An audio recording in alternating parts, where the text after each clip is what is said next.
Na shukrani sana Eden Bahati kwa kutupitisha katika habari za michezo na burudani.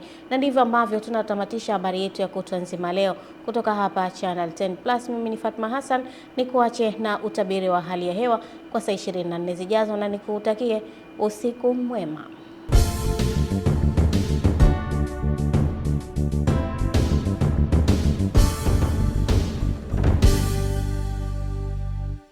Uhali gani mpenzi mtazamaji, karibu katika utabiri wa hali ya hewa kutoka Mamlaka ya Hali ya Hewa Tanzania.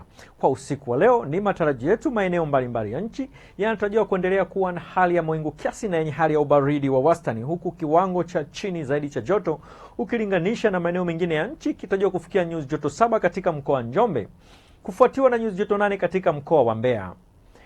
Mifumo ya upepo kwa siku ya kesho inatuonyesha upepo katika maeneo ya mwambao wa pwani ya Bara Hindi unatarajiwa kuvuma ukitokea kusini mashariki, hali kupelekea kuleta unyevu katika maeneo ya pwani ya kaskazini. Upepo huo unatarajiwa kuvuma kwa kasi ya kilomita 30 kwa saa kwa upande wa pwani ya kaskazini na kwa kasi ya kilomita 20 kwa saa kwa upande wa pwani ya kusini. Kwa upande wa ziwa, upepo unatarajiwa kuvuma kwa kasi ya kilomita 20 kwa saa kwa upande wa ziwa Victoria, ziwa Tanganyika, ziwa Rukwa pamoja na ziwa Nyasa. Kwa siku ya kesho, ni matarajio yetu mkoa wa Kagera pamoja na Mara kunatarajiwa kuna hali ya mvua na ngurumo za radi katika maeneo machache na vipindi vya jua. Ili hali mikoa ya Tanga, visiwa vya Unguja na Pemba kunatarajiwa kuna hali ya mvua nyepesi, japo ni katika maeneo machache pamoja na vipindi vya jua. Sehemu nyingine za nchi zinatarajiwa kuna hali ya mawingu kiasi pamoja na vipindi virefu vya jua.